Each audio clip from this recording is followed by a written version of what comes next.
수험생 여러분 안녕하십니까. 부동산 공시법의 성룡입니다. 자, 이번 주에는 딱 두 강의만 찍을 거예요. 두 강의만. 지적 측량. 이번 시간은 이제 지적 측량의 의, 기준점, 지적 측량 의뢰와 관련된 내용들을 정리하도록 하고요. 다음 시간에는 지적 측량 적부심사하고 지적위원회 두 개의 테마를 가지고 정리를 하도록 할게요.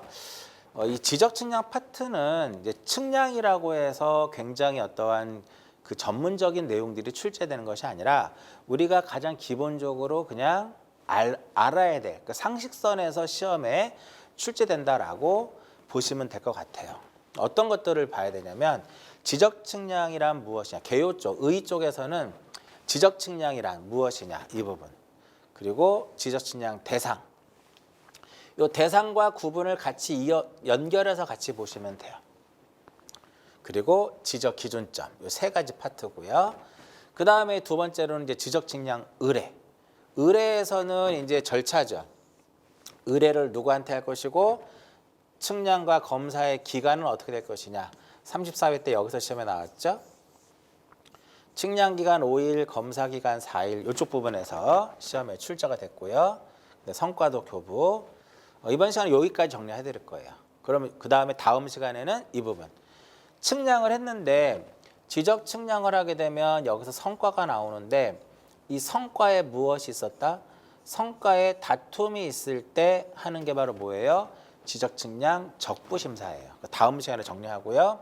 적부심사 하다 보면 우리가 이제 두 가지가 나와요. 적부심사와 재심사. 그 다음에 적부심사를 공부하는 과정에서 위원회가 나옵니다. 지적위원회가 나오죠. 지적위원회가 나오는데 이 지적위원회는 두 개예요. 중앙지적위원회가 있고 지방지적위원회. 중앙지적위원회, 지방지적위원회 이렇게 됩니다. 그래서 보통 시험에 이렇게 나온다고 보시면 돼. 이쪽에서 한 문제, 이쪽에서 한 문제, 의뢰 쪽에서 한 문제, 그 다음에 이쪽에서 한 문제, 이런 식으로. 기준점도 34회 때 시험에 나왔거든요. 34회 때 시험에 나왔는데 제가 좀 이따가 기준점에 대한 여러분들 시험 범위 내의 규정을 보여드릴 거예요. 앞으로도 시험에 나오면 그것을 벗어나는 문제는 나올 수가 없어요. 결국은 우리가 봤을 때 지금까지 공인중개사 시험에서 지적기준점과 관련된 문제가 3-4번 나왔는데 글쎄요, 더 이상 나올 문제는 없다. 그럼 만약에 또 나온다. 그럼 어떻게 될까요? 재탕이다라고 생각하시면 돼요. 자, 하나하나씩 볼까요? 자, 공간정보의 구축 및 관리 등에 관한 법률 제1조는 목적이고요. 제2조는 이 법에서 우리가 기본적으로 알아야 될 그 용어의 정의를 내리고 있어요. 지적측량이란 정의를 어떻게 내리냐면은 지적측량 의의는 이런 거죠. 토지를 지적공부에 무엇하거나 토지를 지적공부에 등록하거나 경계점을 지상에 무엇할 복원할 목적으로 필지에 대해서 경계와 좌표와 면적을 정하는 측량을 말하며예요. 말한다 그럼 틀려. 말하며 두 개를 더 포함시킵니다. 무엇과 무엇을 포함시키냐면 지적 확정 측량과 지적 재주사 측량을 무엇해서 포함해서 우리는 이걸 무엇이라고 하냐면 지적 측량이다라고 얘기를 해요. 자, 이것도 하나 참고. 측량의 종류에는 공간정보의 구축 및 관리 등에 관한 법률에서 측량의 종류에는 4개가 있어요. 첫 번째 기본 측량. 기본 측량이라는 것이 있고 공공 측량이라는 것이 있고 지적 측량이라는 것이 있고 일반 측량이라는 게 있어요. 그러면 이러한 기본이라든지 공공 측량이라든지 일반 측량은 지적 측량이다 아니다? 아니다라는 거죠. 혹시라도 여러분들 시험에 공공이라는 말이 들어갑니다. 틀린 거예요. 아시겠죠? 지적 측량이다 이렇게 돼요. 이게 측량의 구분이에요. 여기 자체가. 근데 만약에 시험에 기본 측량, 공공 측량, 일반 측량도 뭐 지적 측량에 포함돼. 일반 측량도 지적 측량에 포함된다. 여기에 보면 확정과 지적 재주사 측량을 지적 측량 이거를 포함하는데 만약에 시험에 확정과 제조사가 안 들어가고 기본 측량을 포함한다. 공공 측량을 포함한다. 일반 측량을 포함한다. 그럼 틀리겠죠. 그렇게 생각하시면 되겠고요. 뭐 시험에 나오진 않지만 일반 측량이라고 하는 것은 기본 측량하고 공공 측량하고 요 지적 측량을 제외한 나머지가 일반 측량의 범위에 들어가요. 그러니까 기본 측량이 무엇이냐 궁금해도 모르셔도 됩니다. 여기 여러분들 간략하게 이렇게 해서 이 부분을 설명해드렸고요. 자, 그럼 다시 가서 여기서 가장 중요한 것이 확정과 제조사 측량을 무엇한다? 포함한다. 경계를 알면 면적 구할 수 있나요? 구할 수 있죠. 어떻게? 경계를 알면 면적 구할 수 있잖아요. 전자 면적 측정 기법. 전자 면적 측정 기법에 의해서 구할 수 있고 좌표를 알면 면적 구할 수 있죠. 어떻게? 좌표 면적 계산법에 따른다. 좌표 면적 계산법에 의해서 할 수가 있고요. 자, 이렇게 지적 측량의 정의입니다. 이게. 그럼 이 방법은 공간 정보의 구축 및 관리 등에 관한 법률에서 이 지적 측량의 방법은 전체 몇 가지로 되어 있는 6개로 나눠요. 6개. 몇 개? 6개로 규정하고 있어요. 방법에 대해서 세부적인 거는 모르셔도 됩니다. 그러나 6개의 측량 방법 정도는 그래도 기억은 하고 있어야 돼. 그 지문상에 등장할 수 있으니까. 위성 측량이라는 게 있고요. 위성 측량은 이제 GNSS라 해가지고 GNSS라고 하는 것은 지구상의 어떤 위성을 이용한 위치 결정 시스템을 얘기해요. 여러분들이 흔히 알고 있는 게 바로 뭐냐면 흔히 알고 있는 게 GPS죠. GPS. 이 GPS는 이제 미국에서 운영하는 위치 결정 시스템, 위성을 이용한 위치 결정 시스템이고 이것에 이제 대항하기 위해서 러시아에서 글로나스라는 위성, 그다음에 EU, 유럽에서는 갈릴레오라고 하는 위성, 그다음에 중국에서는 베이두라고 하는 위성, 그다음에 일본, 인도 각각의 어떤 나라에서도 위성을 이용한 위치 결정을 하기 위해서 다양한 위성들을 쏘아 올리고 있어요. 시험에 안 나옵니다. 그다음에 이제 사진 측량. 요즘에 이제 드론을 통해서도 사진 측량을 많이 해요. 과거에는 몇 년 전만 하더라도 소형 어떠한 경비행기에서 디지털 카메라를 설치해서 사진을 촬영을 해서 그 지형도도 제작하고 각종 판독을 하면서 다양한 어떠한 분야에서 활용하고 있는데 최근에는 이제 드론을 이용해서 사진을 많이 촬영합니다. 그 다음에 이제 각을 측정하는 거, 경위 측량, 거리 재는 거, 전파 강파. 요 광파가 이제 레이저를 이용해서 거리를 재는 거거든요. 그러니까 여러분들 골프 치시는 분들, 뭐 이거 할 때마다 골프 얘기를 한번 하는데 골프 칠 때 우리가 보통 거리 측정기 하나 갖고 다니잖아요. 거리 측정기 갖고 다니는데 예전에는 거리 측정기가 컸단 말이죠. 근데 점점 소형화되고 무타켓이라 해가지고 그 핀, 그죠? 그린에 올려져 있는 그 핀대를 맞추면 핀대를 시준하게 되면 얘가 돌아오면서 거리를 재는 건데 이렇게 우리가 그린이 평지만 그 슬로프가 이제 경사 자체가 있잖아. 어느 정도 그 골프 그 코스 자체에.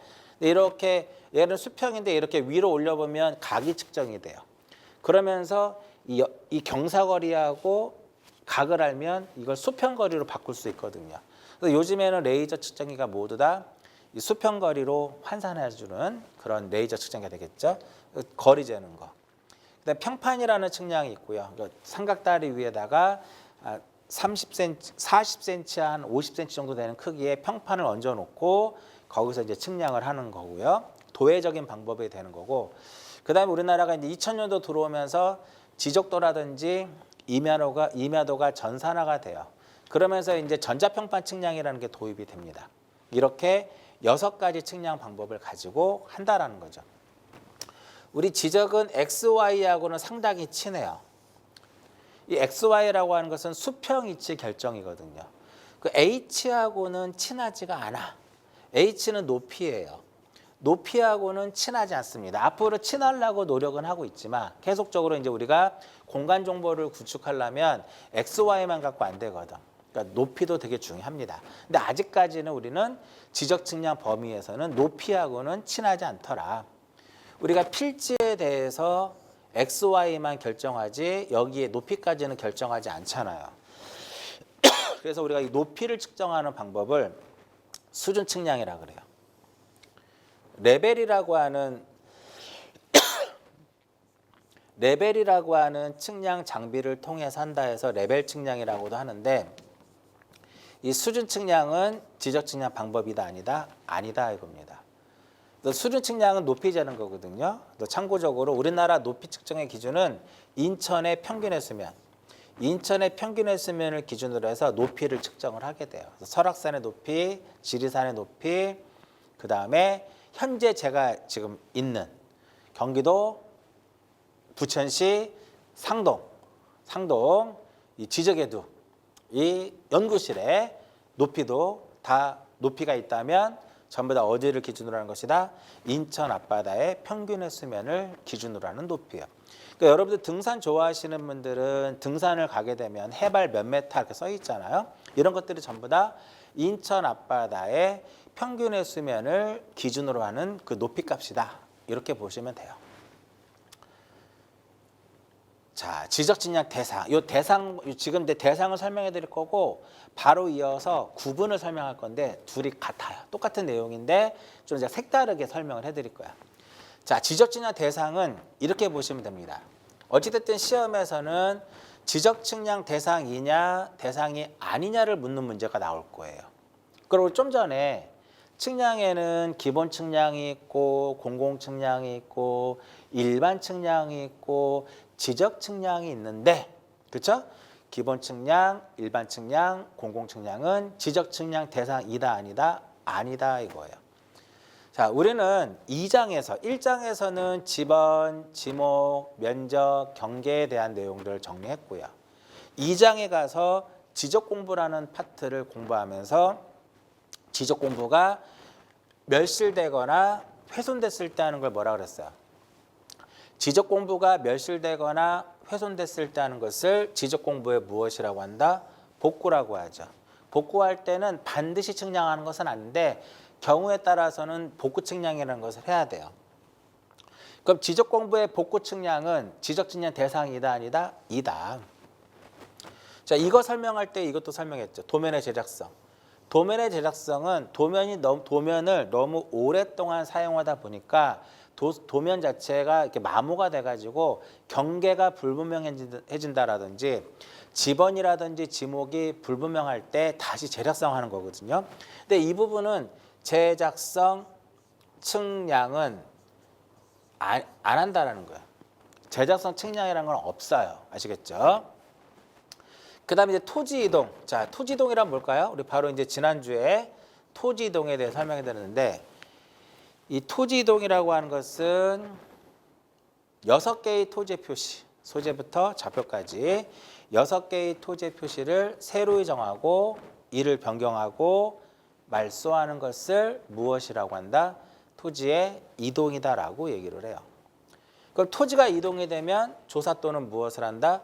얘는 조사만 하는 거죠. 조사 또는 무엇을 한다 그랬어요? 조사 또는 측량을 한다라 그랬어. 합병이라든지 지목 변경, 행정구역의 명칭이 바뀌는데 측량할 필요가 없죠. 합병의 경우에는 이렇게 두 필지 이상의 토지를 하나로 이렇게 합치게 되면 합병으로 인해서 불필요한 경계를 말소하면 되는 거기 때문에 별도의 측량할 필요가 없다라는 거죠. 그러나 신규 등록, 등록 전환, 분할, 축척 변경, 등록상 정정의 경우에는 경계를 정정할 때는 측량해야 돼요. 근데 위치를 정정할 때는 측량하지 않습니다. 좀 더 나올 거고요. 요거 조심하실 것. 바다로 된 토지의 등록 말소도 측량이 필요합니다. 그 다음에 도시개발 사업을 하게 되면 토지의 표시를 새로이 확정하게 돼요. 그래서 실시하는 게 바로 무슨 측량이다? 지적 확정 측량이. 도시개발 사업 측량이라고 하지 않고 도시개발 사업이 완료됨에 따라서 실시하는 측량을 우리는 무엇이라 한다? 지적 확정 측량이다라고 얘기를 합니다. 기타 보시면은요, 경계보건 측량이 있고 현황 측량이 있고요. 우리 좀 전에 제조사 측량 이렇게 뚝 자르면 이따 측량해야 되겠죠? 그거에 따른 무엇이 검사를 해야 됩니다. 됐죠? 여기서 이제 경계를 정정할 때는 측량하는데 반대로 무엇을 정정할 때는 위치를 무엇하고자 할 때는 위치를 정정할 때는 측량한다 안 한다? 안 한다. 그리고 여기서 하나 이제 조심할 게 하나 있어요. 경계보건하고 현황 이 두 개는 검사를 받지 않고 면적도 측정하지 않습니다. 왜? 요 검사를 받지 않고 면적을 측정하지 않는 이유는 뭘까요? 경계보건 측량하고 지적 현황 측량은 지적 공부를 무엇하지 않기 때문에 정리하지 않기 때문에 지적 공부를 정리하지 않기 때문에 검사를 받지 않고 면적도 측정하지 않게 되는 겁니다.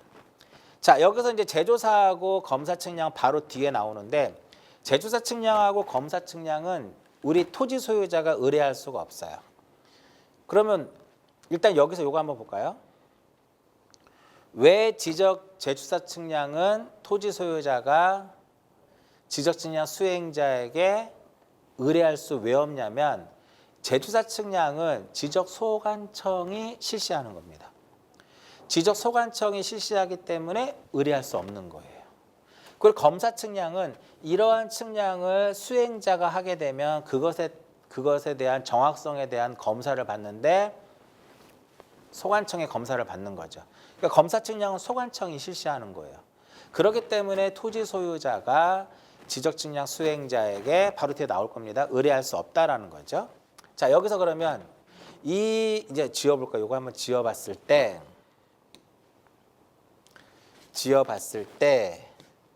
여기까지만 뚝 잘라볼까요? 이렇게만. 요 부분을 잘 보면 이 부분을 잘 보면 이거하고 밀접한 관련이 있죠. 면적 측정 대상이냐 대상이 아니냐 거의 비슷하죠. 도면의 지락성, 합병, 지목 변경. 그 대신에 이제 요 경계보건 측량하고 현황 측량은 이쪽으로 오는 거죠. 면적 측정 대상이 아닌 거로 이렇게. 그렇죠? 자, 지적 측량 대상을 정리하면서 우리는 자연스럽게 검사받지 않는 것과 지적 측량 수행자에게 의뢰할 수 없는 것, 면적 측정하지 않는 것 이런 것들이 자연스럽게 또 정리가 돼야 된다는 거죠. 자, 지적 측량 대상을 달리 한번 정리해 볼게요. 우리는 이제 지적 측량을 구분할 때 크게 두 개로 구분합니다. 두 개로 구분하는데 첫 번째 기초 측량하고 두 번째 무엇이다? 세부 측량인데 이 기초 측량이라고 하는 것은 뭐냐? 측량을 하는 과정에서 우리가 기준점이 필요해요. 그 기준점이 필요하는데 우리 지적 측량이니까 지적 측량에서의 기초 측량이라고 하는 것은 요 지적 기준점을 정하기 위해서 실시하는 측량을 무엇이라 한다? 기초 측량이라 하고 이러한 지적 기준점을 기초로 해서 경계라든지 좌표라든지 면적을 정하기 위해서 실시하는 측량을 세부 측량이다라고 얘기를 해요. 자, 그러면 지적 기준점에는 몇 개가 있다? 우리 용어에서 했었잖아요. 그죠? 지적 기준점은 총 3개가 있습니다. 지적 삼각점, 지적 삼각 보조점, 지적 도근점. 요 3개를 우리는 무엇이라 한다? 지적 기준점이다라고 얘기를 해요. 좀 이따가 측량 기준점의 종류 설명해 드릴 겁니다. 여기 뒤에다 뭐를 붙여요? 측량 요 3개를 다 붙이면 이 3개가 바로 무엇이다? 기초 측량에 해당하는 거고 이 3개를 제외한 나머지는 그냥 무슨 측량이라고 보시면 돼요? 세부 측량이다라고 보시면 돼요. 자, 이렇게 기초 측량을 할 때는 어떠한 기본적인 순서가 필요하거든요. 이 순서. 계획, 준비, 답사, 선점, 조표, 관측, 계산, 성과 정리. 요 순서가 바로 기초 측량의 순서다. 뭐 한 번 정도 시험에 출제된 적은 있었고요. 자, 이게 뭐냐면 이렇게 땅이 이렇게 있으면 여기에다가 이렇게 기준점을 지적 기준점 이렇게 매설하는 거거든요. 이렇게. 그러면 일단 계획 단계는 뭐냐면 어디에다가 이 지적 기준점을 설치할 것이냐, 지용도를 펴놓고 지용도상에서 계획을 수립하는 겁니다. 어느 지점에다가 기준점을 설치할 것이냐.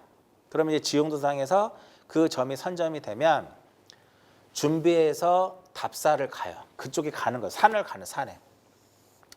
여기다가 이제 여기 산 정상이라 가정하자고요. 여기다 기준점을 설치를 하려고 보는데 여기에 큰 나무가 있어요. 큰 나무가 있으면 여기다 이제 기계를 세워서 이렇게 봐야 되는 나무가 있으면 시준이 안 되잖아요. 그러면 안 돼, 거기다가. 지형도상에서 나무가 있는지 없는지 모르잖아. 또 큰 바위 덩어리가 있어요. 그 앞에 큰 바위가 있어가지고 앞을 볼 수가 없어. 그럼 거기다가 우리가 기준점을 설치할 수 없겠죠. 그리고 집안이 상당히 견고해야 되는데 집안이 연약 집안이야. 그 연약 집안에다가 또 기준점을 설치할 수 없단 말이에요. 그런 것들을 고려해가지고 답사를 해서 선점이란 건 뭐냐면 이 지점이면은 땅도 견고하고 장애물도 없으니까 여기다 기준점을 설치해서 측량할 수 있겠구나 이렇게 되는 거죠. 선점을 하면 조표라고 하는 것은 땅을 파서 기준점을 매설하는 것까지가 바로 조표라는 개념이에요. 그리고 이제 여기다 기계를 세워서 관측을 합니다. 각과 거리를 관측을 하게 돼요. 각과 거리를 관측을 하게 되면 그것을 통해서 이제 계산을 하면 우리가 기준점에 대한 위치값, x, y 값을 얻을 수 있는 거죠. 순서. 이거 설명할 때 제가 항상 얘기하는 게 이제 마트도 이제 얘기를 하는데 우리 마트 갈 때 어느 마트로 갈까? 우리 MT 가는 거, MT. 자, 제가 1990학번이에요. 90년도에 우리가 이제 MT를 가기 위해서 과대표가 계획을 수립합니다. 그때 당시는 이제 대성리라든지 청평이라든지 가평 아니면 일영유원지 이쪽으로 많이 갔죠. 그래서 계획을 수립을 해요. 근데 그때는 인터넷이 없었으니까 과대표가 준비해서 가봅니다. 답사를 해야 되겠죠. 왜? 그래도 거의 100명 가까이가 1박 2일 또는 길게는 2박 3일 정도 먹고 자고 캠핑도 해야 되니까 캠프도 해야 되니까 그죠? 그러다 답사를 해서 민박집을 선점하게 되는 거예요. 그리고 가서 이제 가는 거고 가서 놀아요. 놀고 마지막으로 계산하고 정산한다 이렇게 생각하시면 돼요. 이렇게 기억하시고요. 자, 세부 측량은 토지가 이동이 되면 제가 조사 또는 무엇 한다 그랬어요. 조사 또는 측량을 한다 그랬죠. 측량에 대한 게 쭉 나오는 겁니다. 신규 등록, 등록 전환, 분할, 축적 변경, 등록사항 정정, 바다로 된 토지의 등록 말소, 확정 측량. 지적 확정 측량하면 지문상에 꼭 뭐가 나와야 돼요? 그렇죠. 지문상에 꼭 도시개발 사업이 꼭 등장을 해야 됩니다. 지문상에 도시개발 사업이 꼭 등장을 해야 된다는 거. 그리고 지적 제조사 측량. 지적 제조사 측량은 지적 측량 방법이구나 이렇게만 기억하시면 돼요. 지적 측량에 해당하는구나 이렇게만 기억하시면 돼요. 그리고 나서 여러분들은 앞으로 시험에 여러분 공부할 때 지적 제조사라는 말이 나오면 여러분들 시험 범위 내에서는 다 틀린 거예요. 그냥 오로지 뭐만 지적 제조사 측량은 지적 측량 대상에 지적 측량에 해당하는구나. 또한 지적 측량 수행자에게 의뢰는 할 수 없구나. 이 두 가지만 딱 기억하시면 돼요. 더 이상 다른 거 모르셔도 돼요. 경계보건 측량, 현황 측량이 있는데 이 두 개는 시험에 용어로서 시험에 잘 등장을 하게 돼요. 요거 용어 한번 볼까요?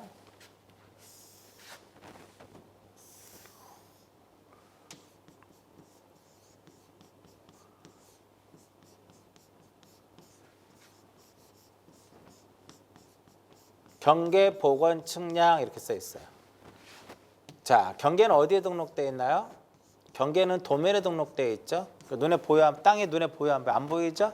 그 복원시켜 달라 이겁니다. 어디에다가 지상에다가 복원하기도. 그러니까 도면에 등록된 경계를 지상에 복원 확인시키기 위해서 실시하는 측량을 무슨 측량이라고 하냐면 경계 복원 측량이에요. 자, 제가 A라는 사람이 어떤 한 필지를 샀습니다. 경계 눈에 보이나요? 눈에 보이지 않죠. 왜? 우리 공간정보의 구축 및 관리 등에 관한 법률에서의 경계는 도상 경계니까. 그러니까 A가 경계가 궁금하니까 지적측량 수행자에게 경계복원 측량을 의뢰를 해가지고 경계를 이렇게 복원을 해주면서 여기에 경계점 표지를 딱 설치를 해주는 거, 말뚝을 딱 박아주는 거죠. 그럼 요 네 개를 이렇게 직선으로 연결하면 경계구나라고 알 수 있는 거예요. 이게 바로 경계복원 측량이다 이렇게 되는 거고요. 그다음 두 번째 지적 현황 측량. 이 지적 현황 측량이라고 하는 것은 뭐냐면 A라는 사람, 이 토지 두 필지가 이렇게 있을 때 여기는 A 필지고 여기는 B 필지예요. 근데 B가 건물을 신축을 하는 과정에서 A의 경계를 이렇게 침범을 해가지고 건물을 신축을 한 겁니다. 그 A 입장에서는 아무래도 이 B가 건물을 신축을 했을 때 경계를 침범한 것 같아요. 확인할 방법은 도면의 경계와 지상의 이 건축물의 어떤 현황을 측량해 보면 알아요. 그래서 이 지적 현황 측량이라고 하는 것은 도면에 있는 무엇하고 경계하고 지상의 어떠한 건축물이라든지 구조물과의 무엇을 나타내 도면에 두는 경계와 지상의 건축물, 도면에 두는 경계와 지상의 구조물과 어떠한 관계를 나타내주는 측량이 바로 뭐냐면 지적 현황 측량이에요.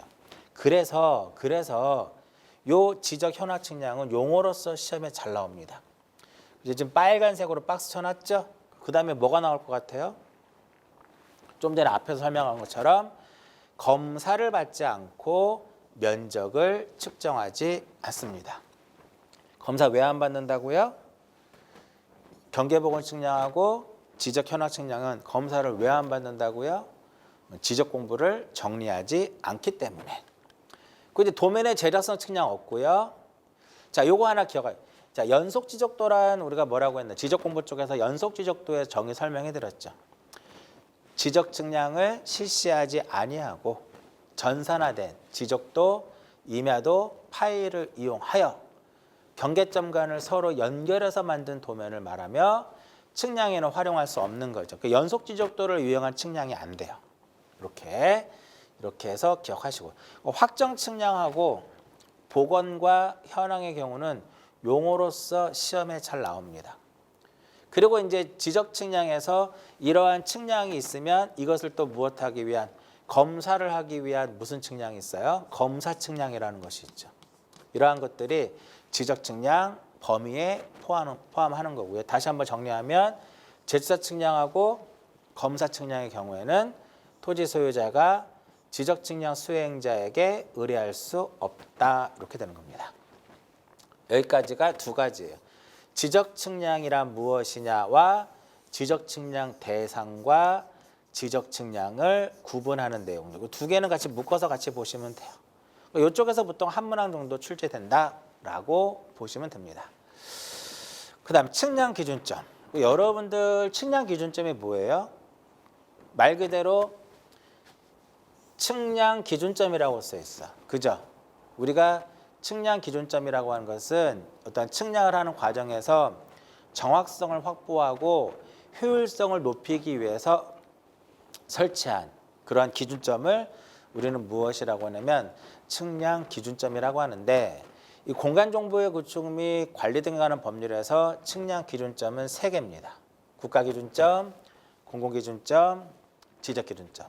그러니까 우리는 시험에서 뭐만 나와요? 지적기준점만 나오는 거예요. 몇 개가 있다? 3개. 몇 개가 있다? 3개. 이렇게 3개. 지적삼각점, 지적삼각보조점, 지적도근점이 있어요. 그 다음에 공공기준점에는 2가지가 있습니다. 공공삼각점과 공공수준점. 요 시험에만 나왔잖아. 그럼 얘네들은 지적 측량에 포함된다 안 된다? 안 된다. 그 다음에 가장 국가기준점은 말 그대로 우리나라에서 어떠한 측량을 하는 과정에서 필요한 기준점들을 얘기하는 거예요. 굉장히 중요한 기준점이 되는데, 국가기준점에는 위성기준점이 있고 수준점이 있고 중력점이 있고 통합기준점, 삼각점, 지자기점, 영위기준점이 있어요. 이걸 우리가 무엇이라고 하냐면 국가기준점이다라고 얘기를 해요. 여기서 이거 한번 볼까요? 요거하고 얘 이렇게 봐보세요. 여기는 지적이 붙었네. 여기는 지적이 없네요. 얘는 삼각점은 지적기준점이다 아니다? 아니다. 국가기준점에 해당이 돼요. 지적기준점보다 훨씬 더 정밀도가 높은 기준점이에요. 왜냐하면 우리가 이러한 지적삼각이라든지 지적삼각보조라든지 지적도근이라든지 이러한 기준점들은 이러한 삼각점을 기준으로 해서 위성기준점이라든지 이러한 통합기준점이라든지 이러한 삼각점을 가지고 만드는 거거든요. 2차적으로 만드는 거예요. 1차적으로 만들고 이것을 토대로 해서 얘네들을 만드는 거야. 여기서 이제 이거 기억나시나 모르겠네요, 여러분들.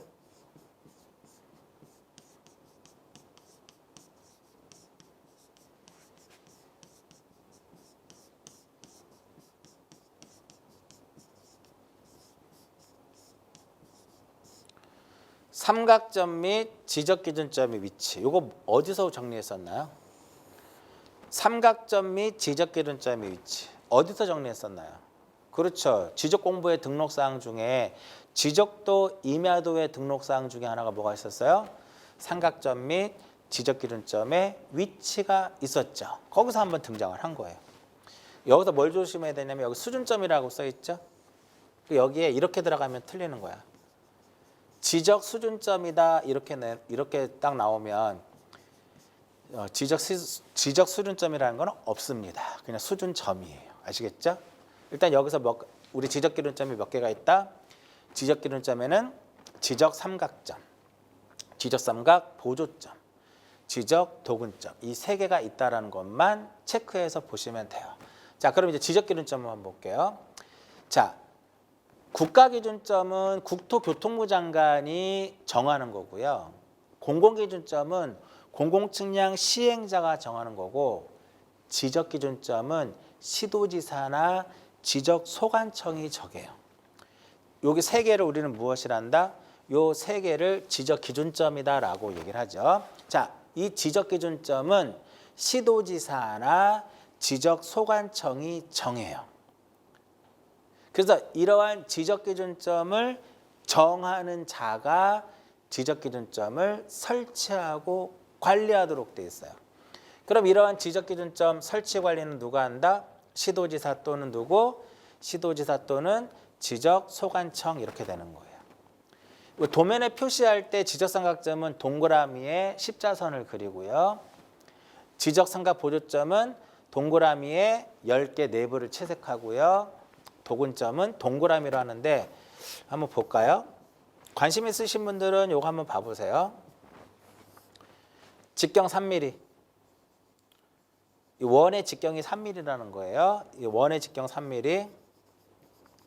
여기 원의 직경 2mm로 제도를 하는 거예요. 폭은 0.2mm. 지적삼각점은 직경 3mm 원에다가 내부에 십자선을 그려주는 거고요. 지적삼각 보조점은 3mm의 원으로 제도하고 내부를 10개 채색하는 겁니다. 도근점은 그냥 직경 2mm의 원으로만 제도하도록 되어 있어요. 그 다음 설치관리 누가 한다? 시도지사 또는 소관청이. 그럼 기준점을 설치를 하게 되면 성과를 얻을 수 있겠죠. 성과 관리는 누가 하냐면은 지적삼각점의 경우에는 시도지사가 합니다. 보조도구는 누가 하냐면 소관청이에요. 그러면 이제 성과가 있으니까 누구나 수수를 납부하게 되면 등본이라든지 무엇이 가능해요? 열람이 가능하겠죠. 과거에는 지적삼각점은 시도지사, 보조도구는 소관청 이렇게 됐었는데 여기에 지적삼각점의 경우에는 소관청도 들어가는 거로 바뀌었죠. 기존에는 몇 년 됐어요. 꽤 됐어요. 기존에는 지적소관청은 지적삼각점에 대해서는 시도지사가 등본이라든지 시도지사에게 등본이라든지 열람을 신청했었죠. 그러나 지금은 누구도 가능하다? 소관청도 가능합니다. 보조와 도구는 누구한테만? 지적소관청 이렇게 돼요. 여기 보시면 시도지사나 지적소관청은 지적기준점 성과와 그 기록을 보관하고 일반인이 열람할 수 있도록 해야 된다 나오죠.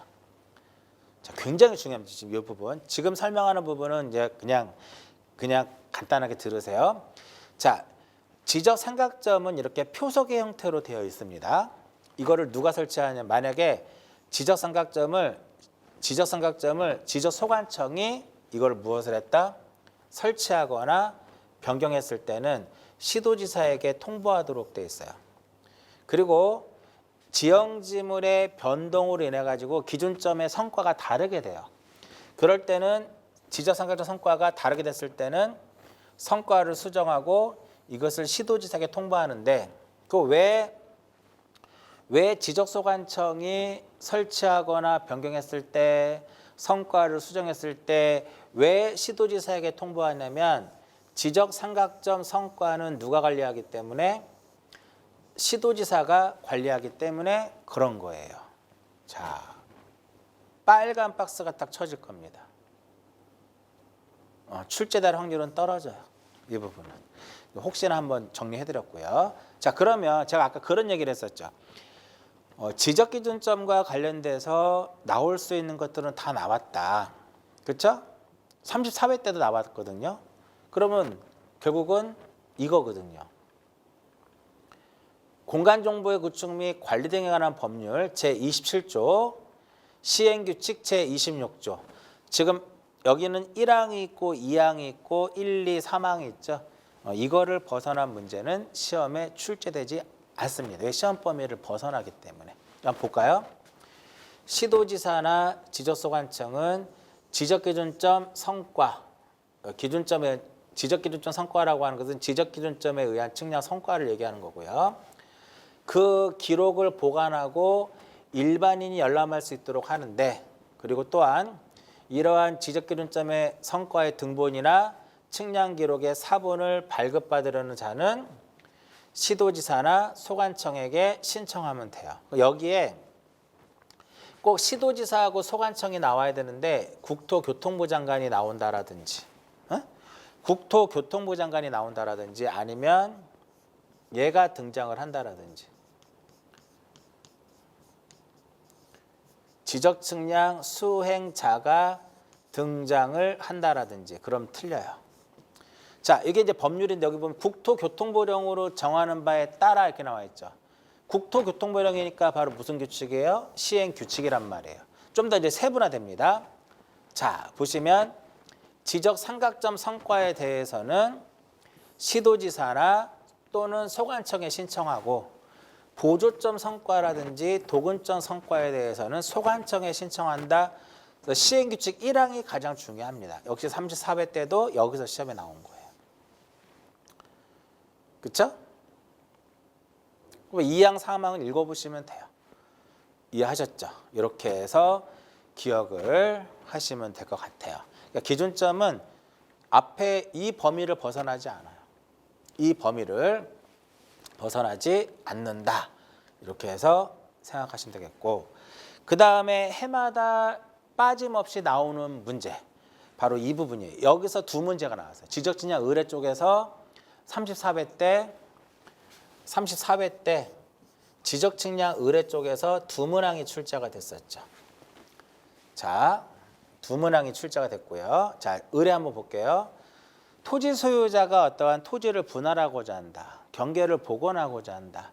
현황 측량을 하고자 한다. 본인이 할 수 없으니까 토지 소유자는 지적 측량이 필요할 때는 지적 측량을 의뢰를 하게 돼요. 누구한테 의뢰할까요? 지적 측량 수행자에게 의뢰를 합니다. 만약에 의뢰를 지적 소관청이 한다 이렇게 나올 수 있어요. 그럼 X. 의뢰는 누구한테 한다? 지적 측량 수행자에게 의뢰를 하게 돼요. 의뢰할 수 없는 거 몇 개가 있었나요? 두 개. 검사 측량하고 제주사 측량. 검사 측량하고 제주사 측량은 의뢰할 수 없다 그랬어요. 검사는 수행자에게 이제 의뢰를 하게 되면 수행자가 측량을 해서 성과가 나오면 정확성에 대해서 지적 소관청의 검사를 받아야 되거든요. 검사는 지적 소관청이 하는 거기 때문에 우리가 의뢰할 수가 없어요. 그리고 앞에서도 말씀드린 것처럼 이 지적 제주사 측량은 지적 소관청이 이것도 하는 겁니다. 그러니까 제조사 사업 자체가 지적 제조사 사업 자체가 소관청이 하는 거예요. 그렇기 때문에 토지 소유자가 의뢰할 수 있는 그런 부분이 아니다라는 거죠. 계속적으로 시험에 나왔고요. 그리고 수수료를 납부를 해야 됩니다. 이제 수수료에서 예전에 시험에 나왔었는데 지금은 이제 보면 의뢰를 하는 자는 수행자에게 뭐를 납부를 해야 돼요? 지적측량 수수료를 지급을 해야 됩니다. 근데 바다로 된 토지에 신청이 없어가지고 소관청이 직권으로 조사 측량을 해서 공보를 정리했을 때 이 조사 측량에 소요되는 비용을 토지 소유자가 징수를 하게 돼요. 근데 시험에 이게 어떻게 나왔냐면은 이렇게 나왔어요. 지적공부 정리 수수료. 지적공부 정리 수수료를 징수한다라고 시험에 나왔어요. 아니에요. 지적 측량 수수료예요. 공부 정리 수수료가 아니라 다만 바다로 된 토지의 등록 말소, 토지동 파트에 설명해드렸죠. 바다로 된 토지의 등록 말소의 경우에는 공부 정리 수수료도 안 내고 측량 수수료도 안 낸다라는 거. 자, 수행자라고 하는 것은 누구냐면 한국국토정보공사하고 지적측량업자인데 지적측량업자는 지적측량업을 하기 위해서는 등록이라고 하는 과정을 거쳐야 돼요.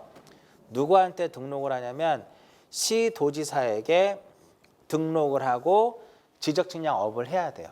근데 한국국토정보공사는 지적측량을 하기 위해서 설립된 특수법인이에요. 그렇기 때문에 별도의 등록이라고 하는 과정은 거치지 않아도 된다라는 거고요. 여기 20억하고 1억의 개념은 뭐냐면 토지 소유자가 이제 수행자에게 의뢰를 했는데 이들이 측량하는 과정에서 의뢰인의 어떠한 재산상의 손해를 끼칠 수가 있겠죠. 그랬을 때 그것에 대한 보장을 하기 위해서 공사는 20억 이상, 지적측량업자는 1억 이상의 보증보험에 가입을 해야 됩니다. 옛날에 2009년도 전까지만 하더라도 이런 문제가 나왔어요. 근데 2009년도 이후부터는 어찌됐든 공사에 대한 것은 세부적으로 나올 수는 없고요. 수행자에 대해서도 그냥 수행자는 한국국토정보공사고 한국국토정보공사와 지적측량업자가 수행자구나 거기까지만 딱 기억하시면 돼요. 그것보다 좀 더 세부적인 내용들은 아직까지는 보지 않아도 된다 이렇게 봐요. 자, 지난번 34회 때 나왔던 게 이거죠. 의뢰를 받았어. 그러면 무엇을 작성하냐면은 무엇을 작성하냐라고 물어봤죠. 지적측량 수행 계획서를 작성을 하는데 이 지적측량 수행 계획서는 수행 계획서에는 측량 기간, 측량 일자, 측량 수수료 같은 거를 적어요. 이런 것들을 수행 계획서에 작성을 해서 소관청에 제출을 하게 됩니다. 언제까지? 다음 날까지. 의뢰를 받은 다음 날까지 누구한테 제출한다? 지적 소관청에게 제출을 하게 돼요. 나중에 이제 소관청이 검사를 하게 되면 측량에 대한 검사가 이루어지면 성과도를 교부하게 되거든요. 요건 이렇게만 기억하세요. 성과도 교부는 소관청이 누구한테 하냐면 지적측량 수행자에게 교부를 하게 된다라는 것. 그럼 수행자는 다시 의뢰인에게 주게 돼요. 자, 그럼 여기서 이제 측량 기간하고 검사 기간이 굉장히 시험에 잘 나오죠. 그러니까 이번 시험에 34회 때 시험에서도 이 측량 기간과 검사 기간이 시험에 출제가 된 거죠. 측량 기간은 며칠로 한다? 5일로 하고 검사 기간은 4일로 합니다. 측량 기간은 며칠? 측량 기간은 5일로 하고 검사 기간은 4일로 한다 이겁니다. 자, A라는 사람이 이 토지에 대해서 분할 측량을 의뢰를 했어요. 분할을 하면 측량해야 되겠죠. 그래서 분할 측량을 수행자에게 의뢰를 했습니다. 자, 의뢰를 해가지고 수행자가 이제 분할을 하려고 보니까 기준점이 있어야 돼요, 여기에. 기준점에다 뭐를 설치하냐면은 기계를 설치해가지고 측량을 해서 분할점의 좌표라든지 분할점을 측량을 해서 분할을 하게 된단 말이에요. 근데 문제는 뭐냐면 주변에 이 기준점이 없어요. 기준점이 멀리 떨어져 있다라는 거예요. 여기다 기계를 세워서 여기를 측량할 수 없어. 너무 멀리 떨어져 있어요. 막 2, 3km 떨어져 있단 말이에요. 그러면 여기서 측량할 수 없으니까 이 기준점을 가지고 이쪽으로 이 필지 인근으로 기준점을 끌어와요. 이렇게 지그재그로 도선이라고 하죠. 이렇게 지그재그로 끌어오면은 이러한 점들이 신설되는 점이에요. 기준점들이 새롭게 만들어지는 점들이야. 이러한 기준점들이 만들어지는 이러한 기준점을 설치를 해야 되는데 이러한 기준점을 설치할 때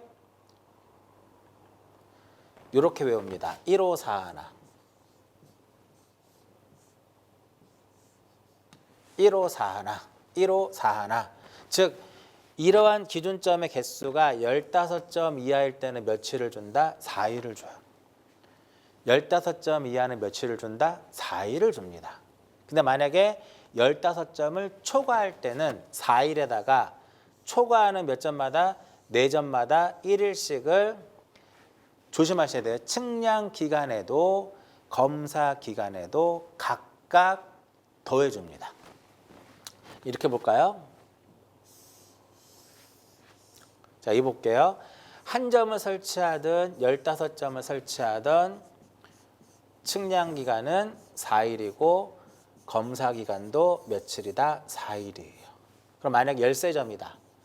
그러면 13점을 설치할 때 기준점, 지적 기준점 13점을 설치할 때 요 사이에 들어간 측량기가 4일이고 검사기가 4일이면 합쳐서 며칠이에요? 8일이죠. 8일이 지난 다음에 별도로 또 분할에 따른 측량기간 5일, 검사기간 4일이 소요가 되는 겁니다. 그럼 15점을 초과했다는 소리는 16점부터 19점까지 15점을 초과할 땐 4일에다가 초과하는 몇 점까지? 4점까지마다 16, 17, 18, 16, 17, 18, 19 4점마다 여기다 플러스 하루를 더 더해주는 거야. 그럼 여기는 5일이고 여기도 5일이 되는 거예요. 그럼 20점부터 23점까지는 여기다 또 1일을 더해주는 거죠. 6일이 되고 6일이 되더라 이겁니다. 이해하셨나요? 어떻게 외우시면 돼? 1541, 1541 이렇게 딱 외웁니다. 측량기간 5일, 검사기간 4일. 기준점 설치할 때 1541. 빨리 계산하는 방법은 만약 26점이다. 20점이다. 그럼 나누기 얼마를 할까요? 나누기 4를 하세요. 나누기 4를 하게 되면 4, 5, 20이죠. 여기다 무조건 하루를 더해줘요. 6일이 되는 거죠. 아까 보면 15점까지는 4일, 4일이었고 16부터 19까지는 5일이고 5일이고 20점부터 23점까지는 6일, 6일이란 말이에요. 20점, 6일이에요. 그럼 만약에 27점이다. 그럼 나누기 얼마? 4. 4, 6에 24. 무조건 하루를 더합니다. 그럼 7일 이렇게 계산하는 거예요. 충분히 계산할 수 있겠죠. 이렇게 해서 기억을 하십니다. 측량기간 며칠? 5일, 검사기간 4일, 기준점에 대해서는 1541 이렇게 딱 기억. 1541 이렇게 됩니다. 보통 이제 공간정보의 구축 및 관리 등에 관한 법률에는 이제 측량기간하고 검사기간 이렇게 명시되어 있어요. 그런데 수행자, 토지 소유자하고 수행자가 서로 합의를 하게 되면 전체 기간 중에 4분의 3을 측량기간으로 보고 4분의 1을 무엇으로 본다? 검사기간으로 보게 돼요. 그래서 시험에 이렇게 나왔죠. 이 전체 기간이 20일이라고 나왔어요. 그래도 곱하기 얼마? 4분의 3을 하면 며칠이에요? 15일이죠. 그래도 곱하기 얼마를 하면 돼? 4분의 1을 하면 5일이죠. 여기서 15일이라고 하는 것은 무슨 기간이고? 측량 기간이 되는 거고 여기서 5일이라고 하는 것은 무엇을 의미하는 것이다? 검사 기간이다. 이렇게 보는 거죠. 계산 문제로 나왔는데 뭐 이 정도 계산 문제 정도는 뭐 쉽게 답을 찾을 수가 있을 겁니다. 근데 이제 공부라는 과정에서 계산기를 어떤 것을 우리가 사용할 것이냐라고 고민스러운 분도 있는데 학개론 같은 경우는 조금 이제 계산이 이제 복잡할 수 있으니까 뭐 공학용 계산기도 괜찮아요. 물론 이제 보통 우리가 일명 슈퍼마켓 계산기라 해가지고 1, 2, 3, 4, 5, 6, 7, 8, 9만 있는 거를 가지고 계산을 하지만 충분히 계산이 가능하지만 공학용 계산기는 훨씬 더 시간을 많이 줄여줍니다. 연습만 잘 해놓으면. 자, 숫자적인 개념 상당히 중요합니다. 잘 체크해서 보시고요.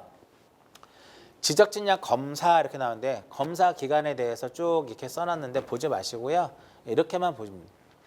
검사받지 않는 거. 경계보건 측량과 지적 현황 측량의 경우에는 별도의 뭐를 받지 않는다? 검사를 받지 않는다. 이렇게 됩니다. 않는다. 왜? 지적 공부를 정리하지 않기 때문에 그렇다. 이렇게 되는 겁니다. 그래서 보면 수행자는 지적 측량을 하였으면 시도지사나 지적소관청으로부터 정확성에 대해서 무엇을 받아야 된다? 검사를 받아야 된다. 검사 받지 않는 거 경계보건하고 지적 현황 측량 이렇게만 딱 기억하세요. 나중에 제가 이제 그 특강할 때 이 부분에 대해서 한번 설명해 드릴 때가 있을 거예요. 확정 측량의 경우는 소관청이 검사할 수도 있고 시도지사 검사할 수도 있어요. 법에 보면 뭐라고 쓰냐면 국토교통부 장관이 지정 고시하는 면적 규모 이상일 때는 시도지사가 검사를 하고요. 미만일 때는 소관청이 검사하도록 되어 있습니다. 나중에 한번 설명해 드리도록 하고요. 자, 여기까지입니다. 자, 전체적으로 한번 정리해 보면 이렇게 이번 시간에 한 게 이거잖아요. 여기까지 한 거죠. 자, 두 가지 묶어서 잘 보시고요. 그죠? 그러니까 대상에 해당하는 것과 해당하지 않는 것 잘 구별하시면 돼요. 해당하지 않는 거의 대표적인 거 합병, 지목 변경, 도면의 재작성, 그죠? 근데 공공 기준점, 연속 지적도 이쪽이었고 기준점에 대해서는 등본하고 무엇에 대한 거, 등본과 열람에 대한 것만 시험에 잘 나옵니다. 이렇게 체크해서 보시고요.